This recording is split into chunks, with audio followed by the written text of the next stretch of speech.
പിതാവിൻ്റെയും പുത്രൻ്റെയും പരിശുദ്ധാത്മാവിൻ്റെയും നാമത്തിൽ ആമേൻ. എൻ്റെ പ്രിയപ്പെട്ടവരെ, ഓഗസ്റ്റ് 19 ചൊവ്വാഴ്ച നമുക്ക് പ്രാർത്ഥിക്കാം. അമ്മേ പരിശുദ്ധമ്മേ, അമ്മേ പരിശുദ്ധമ്മേ, ദൈവമാതാവേ, കൃപാസനത്തിലൂടെ ഞങ്ങൾക്കും ഞങ്ങളുടെ ദേശത്തിനും അമ്മ മധ്യസ്ഥം തേടി തന്ന എല്ലാ അനുഗ്രഹങ്ങൾക്കും കൃപകൾക്കും ഞങ്ങളിപ്പോൾ ഹൃദയം നിറഞ്ഞ നന്ദി പറയുന്നു. അമ്മേ പരിശുദ്ധമ്മേ, ദൈവമാതാവേ, 2004 ഡിസംബർ 7 ഉച്ചകഴിഞ്ഞ് 2:30 കൃപാസനത്തിൽ സംഭവിച്ച അമ്മയുടെ പ്രത്യക്ഷപ്പെടലിനെ കുറിച്ച് തിരുസഭയ്ക്ക് സമർപ്പിച്ചിരിക്കുന്ന പഠനരേഖകളുടെ സഭാത്മകമായ പഠനം ആരംഭിക്കുവാൻ ഞങ്ങൾ പ്രാർത്ഥിക്കുന്നു. അമ്മേ പരിശുദ്ധമ്മേ, ഭൂസ്വർലോകങ്ങളുടെ രാജ്ഞിയായ അങ്ങേയ്ക്ക് ഭൗമസംരക്ഷണത്തിനായി പ്രപഞ്ചപ്രകൃതിയെ തന്നെ തിരുസഭ പ്രതിഷ്ഠിക്കുവാൻ ഈ പ്രത്യക്ഷീകരണം വഴി ഇടയാക്കണമേ. പരിശുദ്ധമ്മേ, ജപമാല മാതാവേ, സകല കൃപാസനം പ്രാർത്ഥനകളോടും ചേർത്ത് ഞങ്ങളിപ്പോൾ പ്രാർത്ഥിക്കുന്ന ഈ കുടുംബത്തിന്റെ പ്രത്യേക നിയോഗം. ഇന്നത്തെ നിയോഗം പറ മക്കളെ.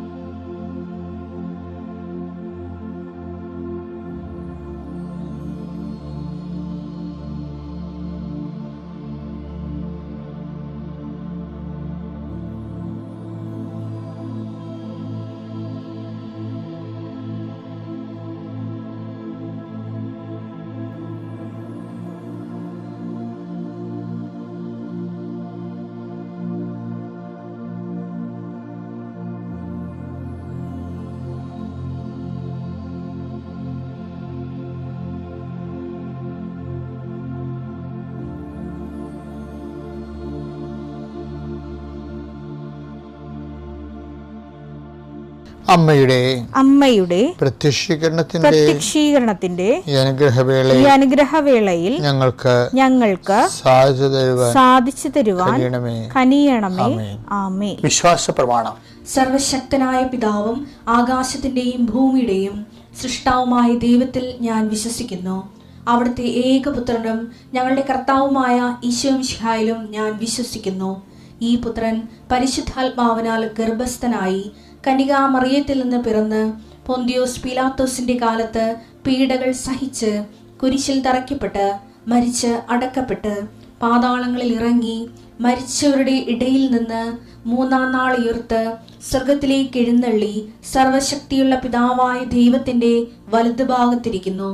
അവിടെ നിന്ന് ജീവിക്കുന്നവരെയും മരിച്ചവരെയും വിധിക്കുവാൻ വരുമെന്നും ഞാൻ വിശ്വസിക്കുന്നു. പരിശുദ്ധാത്മാവിലും ഞാൻ വിശ്വസിക്കുന്നു. വിശുദ്ധ കത്തോലിക്കാ സഭയിലും പുണ്യവാന്മാരുടെ ഐക്യത്തിലും പാപങ്ങളുടെ മോചനത്തിലും ശരീരത്തിന്റെ ഉയർപ്പിലും നിത്യമായ ജീവിതത്തിലും ഞാൻ വിശ്വസിക്കുന്നു. ആമേൻ. സ്വർഗ്ഗസ്ഥനായ ഞങ്ങളുടെ പിതാവേ, അങ്ങയുടെ നാമം പൂജിതമാകണമേ. അങ്ങയുടെ രാജ്യം വരണമേ. അങ്ങയുടെ തിരുമനസ് സ്വർഗത്തിലെ പോലെ ഭൂമിയിലും ആകണമേ. അന്നു വേണ്ടുന്ന ആഹാരം ഇന്ന് ഞങ്ങൾക്ക് തരണമേ.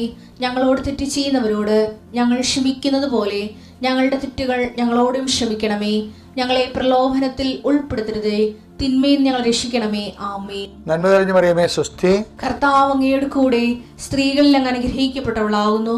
അങ്ങയുടെ ഉദരത്തിൻ ഫലമായി ഈശോ അനുഗ്രഹിക്കപ്പെട്ടവനാകുന്നു. പരിശുദ്ധ മറിയമേ, തമ്പുരാന്റെ അമ്മേ, പാപികളായ ഞങ്ങൾക്ക് വേണ്ടി ഇപ്പോഴും ഞങ്ങളുടെ മരണസമയത്തും തമ്പുരാനോട് അപേക്ഷിക്കണമേ. ആമേൻ. എൻ്റെ കർത്താവേ, നിന്റെ ഉന്നതമായ നാമത്തിന് സ്തോത്രം ചെയ്യുന്നു. എൻ്റെ കർത്താവേ, നിന്റെ വിശുദ്ധ പൗരോഹിത്യത്തെ മഹത്വപ്പെടുത്തണമേ. എൻ്റെ കർത്താവേ, സഭയിലുള്ള സാന്നിധ്യം പ്രകടമാക്കണമേ. 39 വർഷം ഞാൻ അർപ്പിച്ച കൃപാനയുടെ യോഗ്യതയാൽ കൃപാസ്ഥാനത്താരെ ജീവനോടെ പ്രത്യക്ഷപ്പെട്ട പരിശുദ്ധ അമ്മയുടെ മാധ്യസ്ഥത ഇപ്പോൾ പ്രാർത്ഥിക്കുന്ന മക്കളുടെ മേൽ കർത്താവിൻ്റെ സത്യവുകട്ടെ. ഇന്നത്തെ നിങ്ങളുടെ യാത്രാമേൽ കർത്താവിൻ്റെ കൃപ ചൊരിയട്ടെ. കർത്താവെ, കുടുംബത്തിൻ്റെ ജീവസന്ധാന മാർഗത്തിന് വേണ്ടി ജോലി ചെയ്യുന്നവരുണ്ട്, ദൂരങ്ങളിൽ ജോലി ചെയ്യുന്നവരുണ്ട്, അവർക്ക് വിസ പ്രോസസ്സിങ് നടക്കുന്നവരുണ്ട്, അത് വിസ വീണ്ടും പുതുക്കി കിട്ടാത്തവരുണ്ട്, സങ്കടപ്പെടുന്നവരുണ്ട്, കുടുംബസമയം ജീവിക്കാൻ പറ്റാതെ തിരിച്ചു പോരാൻ വേണ്ടി വേദനിച്ച് ജീവിക്കുന്നവരുണ്ട്. ഈശോയെ, നാട്ടിൽ വന്നാൽ ജീവിക്കാൻ പറ്റാത്ത ചുറ്റുപാടുകളുള്ളവരുണ്ട് ഈശോയെ. നാട്ടിലെ വീട് പോലും വിറ്റുപോയവരുണ്ട് ഈശോയെ. ഇങ്ങനെ പലതരത്തിൽ വേദനിക്കുന്നവർ സങ്കടത്തോടെ അങ്ങയുടെ തിരുസന്നിധിയെ പ്രാർത്ഥിക്കുന്നുണ്ട് ഈശോയെ. അങ്ങയ്ക്ക് മാത്രം ഇടപെടാൻ പറ്റുന്ന കാര്യങ്ങളിൽ മനുഷ്യൻ്റെ പാപങ്ങളും പുണ്യങ്ങളും നോക്കാതെ കർത്താവേ അങ്ങ് ഇടപെട്ടുകൊണ്ട് അവർ നിലനിർത്തണമേ എന്ന് കൃപാസന ആൾത്താറെ ജീവനോടെ പ്രത്യക്ഷപ്പെട്ട പരിശുദ്ധയുടെ മാധ്യസ്ഥത ഈശോ നാമത്തിൽ പ്രാർത്ഥിക്കുന്നു. പിതാപുത്രനും പരിശുദ്ധാത്മാവായ സർവ്വീശ്വരെ നയിക്കുവാമേ. കഴിഞ്ഞ ദിവസം നമ്മൾ എടുത്ത സബ്ജക്റ്റ് റോമ 4:20.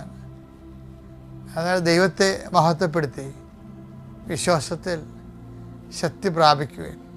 അപ്പോൾ നമ്മളവിടെ കണ്ടത് വിശ്വാസം എന്നുള്ളത് അനുദിനം ശക്തി പ്രാപിക്കേണ്ട ഒരു വിഷയമാണ്. അപ്പോൾ ശക്തി പ്രാപിക്കണത് എങ്ങനെയാണ് നമ്മൾ ശക്തി പ്രാപിക്കണത്? റോമ 4:20 എന്താണ് പറയണത്? അതിന് ദൈവത്തെ മഹത്വപ്പെടുത്തണം. ദൈവത്തെ മഹത്വപ്പെടുത്തണമെന്ന് പറയുമ്പോൾ നമ്മുടെ മഹത്വത്തെ അടിയറവ് വെക്കുകയാണ് ചെയ്യണം സാധാരണ.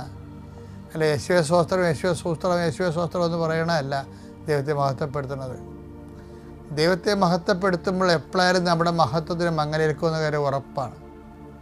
കാര്യം ഇപ്പോൾ ഉദാഹരണത്തിന് സ്വർഗസ്ഥനായ പിതാവിൻ്റെ അന്തസ്സത്ത എന്താണ്? ദൈവത്തെ മഹത്വപ്പെടുത്തുകയാണ്. ഇപ്പം നിനക്ക് മക്കളില്ല എന്ന് വിചാരിച്ചോ? മക്കളില്ലാത്തത് ദൈവത്തിൻ്റെ ഹിതമായിട്ട് എടുത്തുകൊണ്ട് ദൈവത്തെ മഹത്വപ്പെടുത്താം. അപ്പോൾ നമ്മുടെ മഹത്വത്തിനൊരു മങ്ങലില്ല. അവിടെ മക്കളില്ലാത്തവരാണ് ആൾക്കാർ വിളിക്കും മച്ചിയാണ്. മക്കളില്ലാത്തവർ എന്ന് പറയുമ്പോൾ നമ്മുടെ സ്വത്ത് അടിച്ചു മാറ്റാൻ വേണ്ടി നമ്മുടെ സഹോദരങ്ങളെ നമ്മുടെ ചോരയ്ക്ക് വേണ്ടി കാത്തിരിക്കും. എത്ര കുടുംബങ്ങളിലാണെന്നറിയാം മക്കളില്ലാത്തവരെ അവരെ ആക്ഷേപിക്കുകയും ചെയ്യും, അവരുടെ സ്വത്ത് അടിച്ചു മാറ്റുകയും ചെയ്യും. അതൊക്കെ അവർ സങ്കടങ്ങളൊന്നും ആരും പറയത്തില്ല. പക്ഷേ ഞാൻ കണ്ടിട്ടുള്ള സത്യങ്ങളാണ് അതൊക്കെ. അവരോട് അതിൻ്റെ പേരിൽ അവരെ കഴുത്തേക്കാറൊന്നും നിൽക്കണ്ട കേട്ടോ. അവർ കർത്താവിൻ്റെ ഒരു വാക്കില്ലേ, നിങ്ങൾ ചെയ്യാനുള്ളത് വേഗം ചെയ്യുക. യോഹന്നാൻ 13:27. അപ്പക്കഷ്ണം സ്വീകരിച്ചതിനെ തുടർന്ന് സാത്താൻ അവനിൽ പ്രവേശിച്ചു. സാത്താൻ അവൻ്റെ കളത്തിൽ ഇറങ്ങിയ ആള്. യേശു അവനോട് പറഞ്ഞു, നീ ചെയ്യാനിരിക്കുന്നത് വേഗം ചെയ്യുക. ഇതൊരു നിലപാടാണെന്നറിയാവോ? അപ്പോൾ നമുക്കൊരു ക്രിസ്തീയ നിലപാടുണ്ട്. എന്താണ്? മനുഷ്യപുത്രൻ എഴുതപ്പെട്ടിരിക്കുന്ന പോലെ കടന്നു പോകും. അതാണ് ഈശോയുടെ നിലപാട്. നീ ചെയ്യാനുള്ളത് വേഗം ചെയ്യുമെന്ന് പറഞ്ഞിട്ട് അടുത്ത അതേ വിഷയം, ആ പ്രമേയം വേറെ സ്ഥലത്ത് പറയുമ്പോൾ ഈശോ പറഞ്ഞ വാക്കാണ്. മത്തായി 26:24 വായിച്ചോളൂ. മനുഷ്യപുത്രൻ എഴുതപ്പെട്ടിരിക്കുന്നത് പോലെ പോകുന്നു. അതേ ഉള്ളൂ കാര്യം. എന്ന് വെച്ച് കഴിഞ്ഞാൽ അതൊരു നിലപാട് രൂപപ്പെട്ട് തന്നെ കർത്താവിൻ്റെ ഒരു നിലപാട് കണ്ട. യോഹന്നാൻ 13:27 എന്താ പറയണത്?